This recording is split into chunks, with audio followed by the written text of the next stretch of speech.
El día de hoy vamos a hablar acerca de la insuficiencia hepática.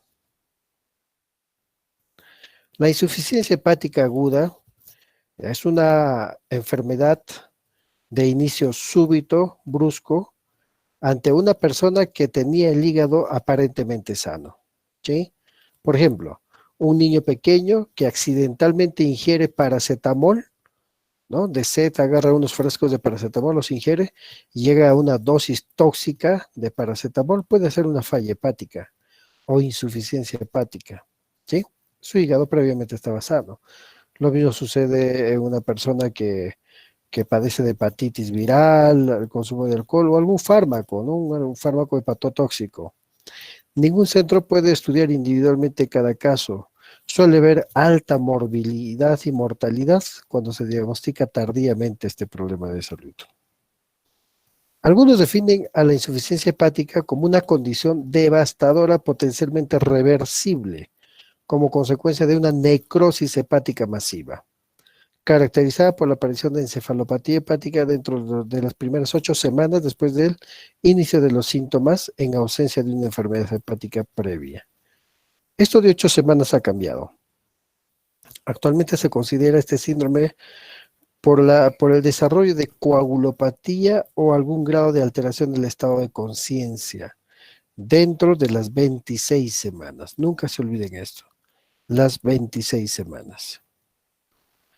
Suele suceder una insuficiencia hepática aguda grave, ¿no? Para, por ejemplo, Graves, hay una clasificación que menciona desde el inicio de la ictericia, podría una persona presentar algún grado de alteración del estado de conciencia y la aparición de trastornos de coagulación. Ven ustedes ahí, para Graves habla de primero una fase hiperaguda, una aguda y una subaguda. Y eso depende mucho del inicio, desde el inicio de la ictericia hasta la aparición de la encefalopatía o trastornos de coagulación. Muy bien. Se dice que es una insuficiencia hepática aguda, hiperaguda, cuando inicia la ictericia y el paciente presenta encefalopatía durante la primera semana. Y es aguda entre la primera y la cuarta semana. Subaguda cuando esta aparece entre las 4 y las 26 semanas, ¿no? Entonces ya no son 8 semanas, sino actualmente es 26 semanas. Pero ¿qué sucede? Puede haber un solo elemento o una sola causa que ocasione falla hepática o pueden ser múltiples. Por ejemplo, en la ingesta de paracetamol, una infección viral por hepatitis A, ¿no? Eso provoca mayor destrucción de los hepatocitos, necrosis hepatocelular. El pronóstico está relacionado con la forma de presentación de la etiología. Muchas pueden ser las causas, ¿no? Por ejemplo, hemos mencionado la hepatitis viral, por el virus de hepatitis A en niños pequeños, sobre todo B, delta E, herpes, Epstein-Barr, citomegalovirus, parvovirus, entre otros. El consumo de drogas, accidentalmente o intencionalmente. Hay personas que intentan suicidarse y consumen algunas drogas o algunos a dosis terapéuticas, dependiendo de la idiosincrasia de la persona y la genética. Por paracetamol, tetraciclina, isoniazida, lotano, inhibidores de monoaminoxidasas, entre otros. Por ejemplo, la gestación, el famoso síndrome de Reye, problemas vasculares como el Buchiari, misceláneas, la enfermedad de Wilson, hemocromatosis, hepatitis autoinmunes, tóxicas por hongos, entre muchos otros, podrían ocasionar insuficiencia hepática. En Estados Unidos, por ejemplo, el consumo del paracetamol. Otros países, por ejemplo, Gran Bretaña, paracetamol, España, más hepatitis virales, Estados Unidos, más el consumo de paracetamol. Ahí tenemos una comparación entre la clasificación de Bernau y la clasificación de Grady. Observen ahí, para Grady es hiperaguda, aguda y subaguda, donde sí hay encefalopatía y la ictericia de inicio hasta la encefalopatía de 0 a 7, 8 a 28 y 29 a 72 semanas respectivamente. Suele estar alterado el tiempo de protromina, habla de un trastorno de coagulación asociado a la encefalopatía hepática. La etiología va a depender, ¿no? Si es viral, algún virus de hepatotropo, el virus de hepatitis A, B, C o D, o no hepatotropo, como el herpes y citomegalovirus, podrían provocar falla hepática. Drogas, ya hemos hablado del acetaminofén, sinónimo de paracetamol, dosis tóxica 7.5 gramos por día o 150 miligramos kilo en niños pequeños. Otros disolventes, hidrocarburos volátiles, fósforo blanco, como la pirotecnina, fósforo amarillo, baticidas, veneno por hongos, entre muchos. Las enfermedades metabólicas, como el Wilson, isquemias por hipoperfusión, absceso hepático, entre otros, ¿no? Podrían provocar falla hepática. ¿Y cómo hago el diagnóstico? Principalmente con la sospecha clínica. Hago una buena historia clínica, una buena anamnesis, tengo que interrogar al paciente, ¿no? Si hay un trastorno del estado de conciencia, entrevistar a la familia, qué pasó, qué medicamentos tomaba, qué encontraron alrededor del paciente que tiene alterado el estado de conciencia, cuándo se puso histérico, etcétera. Hay que hacer algunas pruebas serológicas y toxicológicas midiendo algunos tóxicos en sangre, ¿no? Un examen físico, observación, palpación, percusión del hígado. Tenemos que evaluar minuciosamente al paciente. Clínicamente, lo más resaltante es la ictericia y generalmente precede a toda la sintomatología. Es precoz, rápidamente progresiva, antecede a toda la cascada sintomatológica. Luego el paciente se torna con alteración del estado de conciencia, es decir, hablamos de una encefalopatía hepática aguda, ¿no? Con un síndrome neuropsiquiátrico que presenta errores a nivel del ciclo de la urea. Tenemos que observar qué factores predisponen la encefalopatía, cuáles son los determinantes y qué precipitó esa encefalopatía hepática. Para eso nos valemos de la escala de graduación de Wetz y Haven. En esta escala hablamos del grado 0, 1, 2 hasta el grado 4. Es decir, en el grado 0 suele no haber síntomas clínicos, ¿ya? O estos son muy sutiles, como alteración en la escritura, etcétera, o al graficar figuras. Pero aparentemente el paciente está orientado en tiempo, espacio, persona, habla coherentemente, etcétera. Grado 0. Grado 1, ya el paciente está confundido, hay trastorno del ritmo del sueño, duerme de día y está despierto de noche, temblor fino, agitación, apatía, entre otras cosas. 2, cuando ves alteraciones o desorientación en dos esferas, ¿no? Tiempo, espacio, persona. 3, y hay somnolencia, sopor. Y 4, el paciente entra en coma. Muy bien, tenemos que ver el estado hemodinámico, ¿no? Si el paciente está hipotenso, si hay hipovolemia, si está con cuadros de sepsis, hay que examinar los pulmones para ver la hipocapnia, si hay hiperventilación o hipoxemia. Siempre busquemos gérmenes que pueden desencadenar la falla hepática aguda. Busquen también si esta está acompañada de falla renal, azoemia prerenal, renal funcional, necrosis tubular aguda o desequilibrios ácido-base electrolíticos, como una alcalosis respiratoria que aumenta la permeabilidad de la barrera hematoencefálica, lo que hace que se dematicen los atrocitos por las toxinas que están circulando en la sangre. Acidosis en casos de bacteriemia, sepsis, hiponatremia funcional, hipocalemia, entre otros. Siempre busquen causas infecciosas donde las infecciones son más susceptibles en pacientes con falla hepática debido a todo esto: déficit del sistema de complemento, disfunción de leucocitos, déficit de células T supresoras o concentraciones bajas de fibronectina, ¿no? Tenemos que ver si hay alteraciones hematológicas dependientes de la vitamina K. Recuerden que el hígado sintetiza factores de coagulación dependientes de vitamina K. Por eso se altera la protrombina. El tipo de protrombina se ve alterado, ¿no? Hay trombocitopenia, coagulación intravascular diseminada y el paciente suele sangrar a cualquier nivel: epistaxis, hemorragias digestivas cerebrales, entre otros.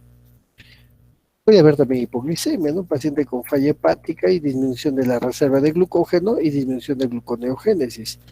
Hay una disminución del metabolismo de la insulina y por ende la glucosa baja. Y el paciente suele tener sudoración fría, palpitaciones, alteraciones de conciencia y puede entrar en coma e incluso ser causa de muerte.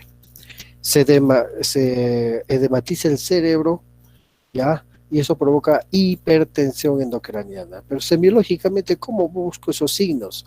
En una hipertensión endocraniana, 5 cosas: hipertensión sistólica, bradicardia, tono muscular aumentado, opistótonos, posturas de descerebración, anomalías de las pupilas, patrones respiratorios como episodios de apnea, ¿no? ¿Qué lesiona el hígado? Por ejemplo, las drogas. ¿Y qué tratamiento puedo dar? Específico. Si hay herpes, aciclovir. Hepatitis B, lamivudina. Una intoxicación por paracetamol, el antídoto es la N-acetilcisteína. Este tercer punto es muy importante porque se pregunta bastante, se repite la pregunta una y otra vez, tanto para el ENA y el reciente. Es muy importante que aprendan bien esto. Y en la práctica diaria también es alto rentable saber esto, porque hay niños que vienen por intoxicación por paracetamol. Tienes que darle el antídoto, que es la N-acetilcisteína. Hepatitis autoinmune, corticoides, ¿no? Esteatosis en el embarazo, interrumpes el embarazo. Enfermedad de Wilson, la D-penicilamina. Hígado de shock, soporte hemodinámico y así. Ahí vemos un hígado dañado por el consumo de paracetamol con zonas de necrosis. ¿Ya? El paracetamol se prescribe, ¿no? Incluso sin receta médica, por muchas molestias o sintomatologías como fiebre, dolor, resfriados, etcétera, y podría en algunos casos ser tóxico. Muy bien. Hay más casos por consumo de, por ejemplo, en este caso tenemos eh, la terapia homeopática, ¿no? Medicamentos alternativas, hierbas, la herbolaria que dan los médicos complementarios para, por ejemplo, bajar de peso, tratar el hígado. Este tratamiento homeopático podría dañar el hígado. El Omnilay, el Herbalife, todos esos productos podrían dañar el hígado. Ya se ha visto casos hasta de cirrosis. ¿Y qué sucede en la fisiopatogenia, en la falla hepática? Sabemos que existe algo que lesiona el hepatocito, ¿no? Ya sea un virus, podría ser un fármaco, podría ser el cobre, hierro, y esto provoca la elevación de enzimas o sus citocinas proinflamatorias con severa disfunción. No solamente del hígado, también podría afectar el pulmón, riñón, trastornos a nivel de la memoria, de la concentración, alteraciones del estado de conciencia, ¿ya? Coagulopatía y del aparato circulatorio con hipotensión arterial.